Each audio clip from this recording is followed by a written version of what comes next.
तो चलिए शुरू करते हैं आज की वीडियो। देखिए 3.2 का ये आपका 19वां सवाल है। इसमें क्या कह रहा है समझा देता हूँ। ये कह रहा कोई व्यापार है, कोई संघ है जो उसके पास में कितने 30,000 रुपये हैं, यानी इतनी उसके पास रकम है। तो कह रहा दो भिन्न भिन्न प्रकार के ब्रांडों में निवेशित करता है। अब वो प्रथम ब्रांड में कितना 5% के हिसाब से वार्षिक और द्वितीय ब्रांड पर 7% के हिसाब से वार्षिक ब्याज प्राप्त करता है, यानी कि जो उसे इंटरेस्ट है वो प्राप्त होता है। एक पे कितना 5, एक पे 7। तो कह रहा है कि आव्यूह गुणन के प्रयोग द्वारा ये निर्धारित कीजिए कि 30,000 के कोष को दो प्रकार के ब्रांडों में निवेश करने के लिए किस प्रकार बांटें कि व्यापार संघ को कुल वार्षिक ब्याज कितना 1800 प्राप्त हो, यानी पहला दे रखा हो ना 1800 रुपये प्राप्त हो, या दूसरा सवाल 2000 प्राप्त हो। मीन्स कहने का है कि वो 30,000 को दो ब्रांडों में इस प्रकार से बांटता है कि एक पे ब्याज तो मिलता है 5% और एक पे मिलता है हमारा 7%।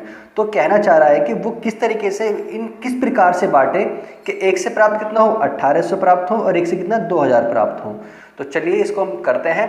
तो ध्यान से समझिए, वीडियो को लास्ट तक पूरा देखिए, जब भी आपको समझ में आएगा आखिर ये सवाल को किस तरीके से हम सॉल्व कर रहे हैं। देखिए ये ध्यान से समझिए इस बात को। जब जिसके पास कितने रुपए हमने मान लिया उसके पास कुल जो रकम है वो 30,000 रुपये की है। कितनी है? 30,000 रुपये की है। अब हमने माना, देखिए मैंने माना पहला ब्रांड है मेरे पास में, उसे मैंने x रुपये दिया। क्या हुआ? यानी मेरे पास 30,000 रुपये हैं, उसमें मैंने 10 यानी कि उसमें से मैंने x रुपये लगा दिए। तो जब दूसरा व्यापार होगा, जो दूसरा ब्रांड होगा, तो वो कितने बचेंगे उस पर 30,000 माइनस x। समझ में आई बात या नहीं आई? यानी कि आप समझ गए होंगे कि यदि ऐसा सोच लीजिए कि मैंने 10 रुपये की कोई चीज़ हमारे पास है और मैंने 2 रुपये किसी को दे दिए, तो कितने बचे मेरे पास दूसरे पे 8 रुपये बचे। तो वही काम करा, यदि 30,000 मेरे पास है उसमें से मैंने x रुपये पहले में लगा दिए, तो दूसरे में कितने बचेंगे 30,000 माइनस x। तो यानी 30,000 में से मैंने x निकाल दिया, तो दूसरा कितना, यानी पहला अगर हमारा x आया तो दूसरा कितना आया 30,000 माइनस x आया। अब हमसे देखिए ध्यान से, हमसे करा आव्यूह के रूप में। अगर मैं आव्यूह की बात करता हूँ क्या करेंगे यहाँ से हम कि हमने माना आव्यूह a बराबर, तो हमारे पास देखिए पहला ब्रांड कितना हमारे पास x, दूसरा कितना हमारे पास में 30,000 माइनस x, ये हमारे पास में इसका आव्यूह आ गया। ठीक है, तो हमारा एक x हुआ, दूसरा 30,000 माइनस x हो गया। अब उसमें बोल क्या रहा है, देखिए ध्यान से, वो क्या कह रहा है कि 5% वार्षिक और 7% की बात कर रहा है। तो 5% के लिए क्या करेंगे, देखिए मैंने माना जो हमारे पास, इसको ब्याज को मैं आर से दिखा देता हूँ, ब्याज यानी कि इंटरेस्ट हम आर से दिखा देते हैं। तो मैंने माना एक दे रखा 5%, यदि 5% में निकालता हूँ तो 5% का मतलब कितना होगा, 1/, कितना आ जाएगा 100, यानी कि 5 गुणा 1/100, यदि भाग करूँ तो 0.05 निकल कर। ठीक है, इतने परसेंट के हिसाब से। अब ऐसे ही निकाले हम इसका, दूसरा दे रखा है हमारा 7%, तो 7% निकालेंगे तो 7 गुणा 1/100, तो हमारे पास कितना आ गया 0.07। अब हमारे पास क्या आ गया, दूसरा ब्याज इतने के हिसाब से आ गया। तो हमसे क्या कह रहा है, देखिए हमसे कुल रकम जो प्राप्त होती है, हमने माना कुल रकम, वो बोल रहा है कि कुल रकम इक्वल टू क्या, a into R. a into R, तो पहले हम r निकाल लेंगे। जो हमारा r होगा वो कितना होगा, हमारा जो इसका आव्यूह बनेगा वो 0.05 और यहाँ से 0.07 इस तरीके से आएगा। यानी a तो हमारा आएगा इस तरीके से रो में, और ये आएगा हमारा कॉलम में। अब हमारे पास कुल रकम क्या राम सवाल के अंदर कि कितने 1800 रुपये, कितना ब्याज प्राप्त होता है 1800 प्राप्त होता है पहला। तो पहला ऑप्शन निकालते हैं हम ए के लिए। देखिए ये हमें दोनों में तो यही चीज़ रहेगी हमारी। तो पहले के लिए हमारा ऑप्शन जो है ए के लिए, हमसे कह रहा है कुल की रकम कितनी आती है 1800 रुपये, यानी कि 1800 रुपये हमारी कुल रकम बराबर ए कितना हमारे पास में, तो ए का मान हमारे पास अभी निकाल कर आया अभी कि x 30,000 माइनस x और इंटू में ये हमारे परसेंटेज a इंटू आर। तो a ये रहा और r हमारे पास ये रहा, तो यहाँ से r की वैल्यू रख देंगे तो 0.05 और 0.07, और वो किसके बराबर है 1800 रुपये के बराबर है। यानी जो रकम प्राप्त होती है हमें, कुल रकम कितनी होती है, कितने ब्याज होता है, यानी इन दोनों को लगाने पर इतना प्राप्त होता है। कितना 5% के हिसाब से और 7% के हिसाब से। बस अब क्या करना है, इसकी मल्टीप्लाई करेंगे और यहाँ से x की वैल्यू निकाल लेंगे। तो ये 1800 हमारा जैसा था ऐसे ही रहेगा। अब करते हैं इसकी मल्टीप्लाई इसमें, देखिए ऐसे रो ऐसे कॉलम, इसकी होगी इसमें और इस वाले की हमारी होगी मल्टीप्लाई इसमें। तो x मल्टीप्लाई 0.05 प्लस यहाँ पर कितना, ये 30,000 माइनस x और मल्टीप्लाई 0.07 हमारे पास ये आ गया। अब इसको सॉल्व करके बस x की वैल्यू निकाल लेंगे, जो भी हमारी वैल्यू आएगी। तो हमारे पास ये 1800 बराबर, देखिए यहाँ पर 0.05x तो हमारे पास है ही, और यहाँ पर यदि मैं इसकी मल्टीप्लाई करूँ तो एक बार तो जाएगी हमारी मल्टीप्लाई इसके अंदर और एक बार जाएगी हमारी इसके अंदर एक्स के अंदर। तो पहले इसमें कर देंगे तो 30,000 गुणा 0.07 माइनस 0.07 x, क्योंकि यहाँ पर क्या हमारे पास में ये x है। तो ध्यान से देखिए ये 1800 बराबर देखिए 5x और यहाँ कितना माइनस का 0.7, यानी यहाँ पर कितना है 0.05x है और यहाँ पर कितना है 0.07। तो हमारे पास देखिए ये 5 प्लस के हैं, ये माइनस के हैं 7, तो कितने बचेंगे माइनस के 0.02x बचेगा। अब रही बात इसकी, देखिए यदि यहाँ पर मैं मल्टीप्लाई करूँ, ऐसे समझ लीजिए 30,000 गुणा 0.07 है। यदि मैं यहाँ से पॉइंट हटाता हूँ तो देखिए जितने हमारे पॉइंट के बाद संख्या होती हैं 1 2, तो 2 जीरो नीचे आ जाएंगी, तो इससे हमारा 2 जीरो ख़त्म। तो यहाँ कितना 1800 बराबर माइनस के 0.02x प्लस, अगर बात करूँ यहाँ पर केवल 7 बचा, तो 7 या हमारे कितने 21, यानी 2100 हमारे आ जाएंगे यहाँ पर। अब यहाँ पर एक काम कर लीजिए, ये हमारे पास माइनस का, तो मैं इसको इधर ले जाता हूँ, इधर जाकर हमारा कैसा हो जाएगा प्लस का, तो 0.02x प्लस का हो गया। अब मैं जो इसको इधर लाऊंगा तो 2100 माइनस कितना हमारा हो जाएगा 1800, ठीक है।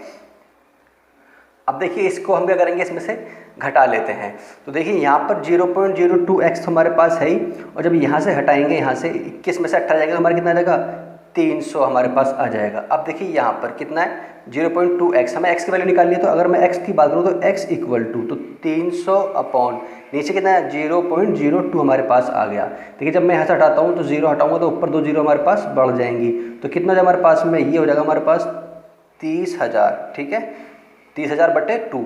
और मैं इसे डिवाइड करता हूँ तो कितना बार जाएगा हमारे पास, ये 15 बार, यानी 15 हमारे पास कितना का ये आ गया हमारे पास में, ठीक है 15,000 रुपये, यानी कि हमारे पास कितना है डिवाइड करके 15,000 रुपये आ गया।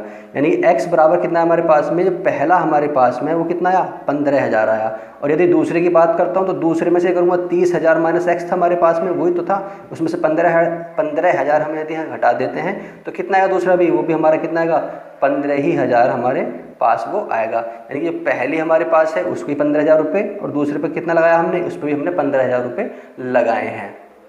चलिए इसी तरीके से इसका बी पार्ट करते हैं। तो देखिए इसी प्रकार से इसका जो बी पार्ट है इसमें कितना कर रहा है 2000 की बात कर रहा है। देखिए यहाँ पर हमने कितना करा था 1800 था, और यहाँ कितना है 2000। देखिए काम वही करना जो हमने इसमें पहले सवाल में पूरे में करा है, जैसा था हमारा टोटल यहाँ तक हमारा ऐसे ही रहेगा। और बस एक काम करना है कि यहाँ पर कितना, यहाँ पर 1800 की जगह बस 2000 रख देंगे, बाकी हमारी डिजिट ऐसे ही रहेंगी। तो बस हम वही काम करने वाले हैं और इसको सॉल्व कर लेंगे और हमारा आंसर आ जाएगा। तो देखिए मैं इसको लिख लेता हूँ, यहाँ पर जो बी वाला पार्ट है वहाँ कितनी बात कर रहा है 2000 की, तो पूरा पार्ट आपको यहाँ तक तो वही लिखना है सेम टू सेम जो पहले में लिखा है, बस यहाँ चेंज कर देंगे। यहाँ कितना हो जाएगा हमारे पास, ये 2000 हमारे पास हो जाएगा, बराबर कितना है ये है x 30,000 माइनस x, और यहाँ पर इनटू में 0.05 0.07। देखिए अब हम ये सॉल्व करने की जरूरत नहीं है क्योंकि हम अभी सॉल्व करके आ चुके हैं। तो हमारे पास कितना आया था देख लेते हैं हमारे पास सॉल्व कर कर। देखिए हमारे पास सॉल्व कर पर ये आया था कि कितना 18, तो 18 कितना हमारे पास में 2000, ठीक है। बिल्कुल इसी तरीके से इसको सॉल्व करेंगे। ये मल्टीप्लाई कर कितना आया था हमारे पास में माइनस का 0.02x और प्लस 2100, ये हमारे पास में आया था सॉल्व करके। तो बस वही काम हमने यहाँ से सॉल्व को ऐसे लिख दिया, बस चेंजिंग क्या करिए, वहाँ हमारा कितना था 1800 और यहाँ कितना हो जाएगा हमारा बस अब 2000। तो देखिए अब क्या करेंगे, यहाँ से मैं इसको इधर ले जाता हूँ और इसको इधर ले जाता हूँ। जब मैं इसको इधर लेके जाऊँगा तो इधर ले आने में कितना बन जाएगा हमारे पास, देखिए ये तो हमारा इधर पहुँच के प्लस का 0.02x मल्टीप्लाई में इक्वल टू ये 2100 माइनस कितना 2000, और इसमें से जब x की वैल्यू निकालेंगे तो हमारे पास 0.02x इक्वल टू कितना बचा 100 बचा केवल, और जब यहाँ से x इक्वल टू निकालेंगे तो यहाँ पर 100 अपॉन 0.02 हमारे पास आ गया। जब यहाँ से मैं इसको हटाता हूँ पॉइंट को तो 2 जीरो हमारे ऊपर बढ़ जाएंगी, तो कितना हमारे पास में ये पूरा बन गया 10,000 बटे 2, और यदि मैं इसको अब डिवाइड करता हूँ यहाँ से तो कितना जाएगा हमारे पास में 5,000 आ जाएगा। यानी कि हमारे पास पहला यानी पहले जो ब्रांड को जो कितना देगा x इक्वल टू 5,000 रुपये इन्वेस्ट करने के लिए देगा। और रही बात दूसरे की, तो दूसरा कितना था हमारे पास 30,000 माइनस x, तो x ये कितना हमारे पास 5,000, तो दूसरे पे कितना है हमारे पास में अब 25,000। यानी कि जो पहले वाले ब्रांड को कितना देगा हमारे पास में, वो देगा 5,000 और दूसरे वाले को कितना देगा हमारे पास में 25,000। तो कुल मिलाकर उसका जब ब्याज कितना आएगा वो 2,000 रुपये आएगा जो हमारा इंटरेस्ट है। ठीक है, आई होप अच्छी तरीके से समझ में आ गया हो। तो करते हैं इसका अगला सवाल। देखिए इसका 20वां सवाल भी बिल्कुल सेम इसी तरीके से है, आपको अच्छी तरीके से वो समझ में आ गया हो तो आप इसको भी आसानी से कर सकते हैं। देखिए बोल क्या रहा है कि हमारा कोई स्कूल है जिसके पास में क्या 10 दर्जन जो बुक हैं वो रसायन यानी केमिस्ट्री की हैं, जो 8 दर्जन हैं यानी किसकी फिजिक्स की हैं, भौतिक विज्ञान की, जो 10 दर्जन है वो अर्थशास्त्र की हैं। तो हमसे कह रहा उन पुस्तक का विक्रय मूल्य क्रम से 80 रुपये, 60 रुपये और कितना है हमारे पास 40 रुपये प्रति पुस्तक है। यानी एक पुस्तक की जो वैल्यू है, एक की 80 है, एक की 60 है और एक की 40 है। तो हमसे कह रहा है बीजीय, आपको कहना चाह रहा है कि जो आवी बीजीय गणित है का प्रयोग द्वारा ज्ञात कीजिए सभी पुस्तकों को बेचने से दुकान को कुल कितनी धनराशि प्राप्त होगी। तो देखिए बिल्कुल हम उसी तरीके से इसको सॉल्व करेंगे। तो हमारे क्या करते हैं, सबसे पहले देखिए हमारे पास में क्या, वो 10 दर्जन की बात कर रहा है, तो 10 दर्जन, और हम क्या जानते हैं 10 दर्जन रसायन विज्ञान की पुस्तक हैं। तो दर्जन का मतलब क्या होता है, एक दर्जन में हमारे कितने होते हैं, 12 होती है। कितनी होती है एक दर्जन में, 12। तो टोटल बुक कितनी हमारे पास में, कुल पुस्तक होगी 120। अब वो पुस्तक किसकी हमारे पास में, यह है रसायन विज्ञान की। क्लियर। अब इसी के तरीके से दूसरी को कह रहा हमसे, वो दे रखा है 8 दर्जन है हमारे पास, कितनी है 8 दर्जन। तो हमारे पास कितना है 8 गुणा 12, ठीक है, करके हमारा आया यहाँ पर ये 96, यानी हमारी क्या भौतिक की इतनी पुस्तकें हो गई। अब इसी तरीके से जो हमारे अर्थशास्त्र हैं वो कितनी है, उसकी भी 10 दर्जन है, यानी कि अर्थात 10 गुणा 12 बराबर 120। वो किसके हमारे पास में, वो अर्थशास्त्र की पुस्तक आ गई। तो हमारे पास टोटल पुस्तक आ गई, यानी हमारे पास जो आव्यू बन गया वो आव्यू कितना आ गया हमारे पास में पुस्तकों का, वो आ गया 120, 96 और 120, ये हमारे पास आ गया। अब इसी तरीके से हमें आर यानी उसकी जो प्राइस दे रखी है, तो प्राइस देख लेते हैं कितने हमारे पास में, 80, 60 और 40। तो इसी तरीके से लिख देंगे जो हमारे प्राइस है वो 80, ठीक है, 60 और वो 40, वो हमने यहाँ पर लिख लिए। ठीक, 80, 60, 40 हमारे पास आ गए। तो हमसे कुल रकम की बात कर रहा है। देखिए वहाँ क्या बोल रहा था, कुल रकम बराबर में क्या लगाया था, A × R। वही काम हमने यहाँ करा है, लेकिन हमें यहाँ पर कुल जो रकम है वो निकलवा रहा है, जो रकम है कुल वो हमें निकालनी है। तो यहाँ से AR की मल्टीप्लाई कर दीजिए बस, और हमारा आंसर आ जाएगा। तो हमारे पास 120, 96, ये भी 120 और इंटू यहाँ कितना है 80, 60 और 40, और मल्टीप्लाई हमें करनी आती है। तो क्या करेंगे, पहले इसकी इसमें तो कर लीजिए, इसकी इसमें तो 120 मल्टीप्लाई 80 प्लस अब जाएगी इसकी इसमें तो 96 मल्टीप्लाई 60 प्लस इसी करेंगे इसमें तो 120 मल्टीप्लाई 40, ये हमारे पास आ गया। अब देखिए जब मल्टीप्लाई करेंगे तो हमारे पास 12 96 नहीं कितना आ जाएगा, ये 9600 प्लस इसकी बात में 0, 6 छंग 36 का 6, 3 बचे, 6 नाम 54 और 3 हमारे पास कितना 576, यानी 5760 आ गया, प्लस हमारे 12 चौक 48 यानी 400, ठीक है, हमारे पास 4800 हमारे पास इसकी मल्टीप्लाई कर आ गया। अब टोटल क्या करेंगे, यहाँ से हम ऐड कर लेते हैं।